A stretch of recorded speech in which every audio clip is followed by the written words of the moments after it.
My name is Dustin, and this is Dusty Ohio Video Productions. Today we'll be talking about Longlegs.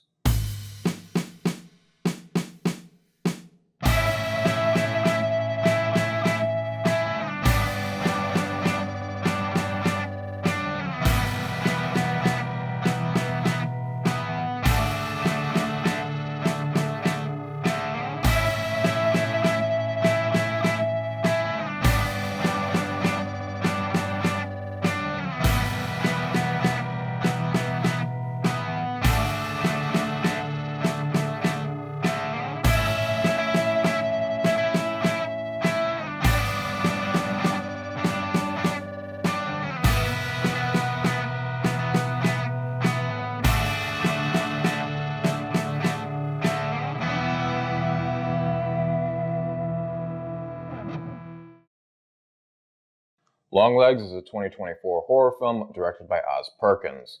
It stars Maika Monroe as Lee Harker. Lee is an FBI agent investigating a string of family killings. Each of these killings has a letter left behind that has a message she needs to decipher involving occult imagery as well as some other things. Lee's mother, Ruth, is played by Alicia Witt. Ruth is suffering from some psychological issues, so on top of the burden of the murders and the investigation, she also has her mother to deal with, which obviously adds to her stress. And then to compile things even further for Lee, she is beginning to form a psychic bond with the killer known as Longlegs. Longlegs had a lot of hype built around it. That was mostly due to the very atmospheric trailer, but also the murmurings going on about Nicolas Cage's performance in the film. In regards to the trailer, it was very old school. It had a very retro aesthetic. The shot composition was symmetrical. The lighting was very ambient with an incandescent glow. And the cinematography was slow and had a foreboding vibe to it. In regards to that aspect, the film certainly lives up to the hype. Director Oz Perkins and cinematographer Andrea Ricci successfully create a feeling of dread and foreboding in each scene, almost a feeling of nausea at times. What they often do is they'll start a scene off very wide, allowing you to take in the full breadth of the scene, and then slowly zoom the camera in. And this slow zoom with the camera not only harkens back again to the older horror films from the 60s or the 70s, but it also creates a sort of ghostly presence. And as it moves in slower and slower, you get the vibe that you're viewing something that perhaps you shouldn't be. And that is where the feeling of disorientation comes in and sort of an instability. So another aspect of the film in regards to shot composition and cinematography that should be praised, also in regards to editing, I suppose, is the conversation scenes. Oftentimes nowadays especially, when two people are talking on camera, you'll get a shot of one person's head as they talk, and then you cut to another shot of the other person's head as they talk. This film does do that, but it does it very sparingly.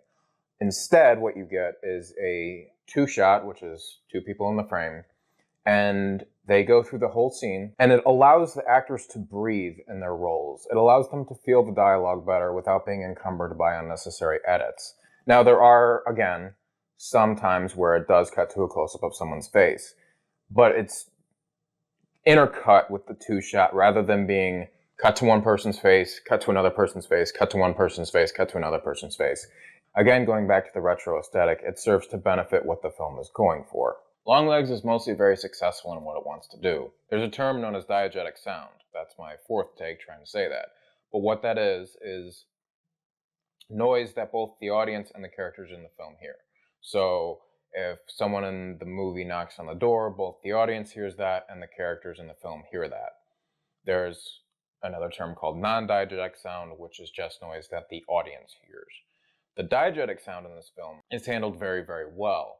Oftentimes with horror films, they do cheap things with that. They'll have a large thud, and then it just ends up being a trash can being knocked over by the wind or something like that. Longlegs avoids that, which I very much appreciated. The diegetic sound in the film makes sense within the context of the scene. So, for instance, there's one scene where you think someone might be coming to attack Lee, and she pounds a piece of paper flat on a table. That pounding adds to the tension, but it doesn't do so in a cheap way to set up a false scare. This is also true for the use of jump scares in the film.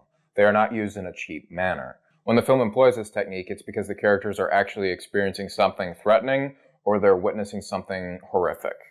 It's never a cat jumping from the inside of a closet or a neighbor coming around the corner of a house. It's never, oh, everything's okay. No, no, no. These characters are actually in danger or they're actually witnessing something terrifying. And for that reason, the cliche use of jump scares didn't bother me because, again, it made sense within the context of the film and wasn't just a cheap ploy. The film constantly walks a tightrope between being a more atmospheric, cerebral, and surreal horror film of a prior decade and a more recent, over-the-top, in-your-face horror film of today. To me, this felt like the more modern stuff was studio mandated in order to sell tickets.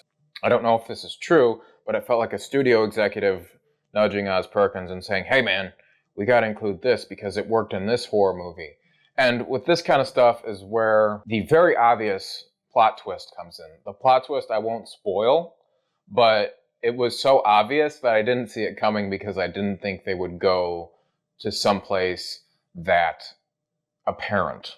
It's where aspects like that come in. It's where the overly used cliche and abrasive violin screech comes in.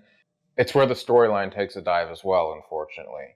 Because the first half of this film sets it up where it's sort of ambiguous on certain aspects, and then it's made blatantly clear about everything. I don't want to get into that because I don't want to spoil things. However, Longlegs truly feels like two different movies that don't necessarily gel together, and this is especially true for Nicolas Cage's performance, unfortunately. Much ado is being made about Nicolas Cage's performance in this film as Longlegs, and a lot of it is deserved. When he's in the slower moments, he's in the quieter moments, and even when he's just moving silently on camera, he's very, very good. He's scary. Despite the memes, despite the labels of being crazy, Nicolas Cage is a very talented human being.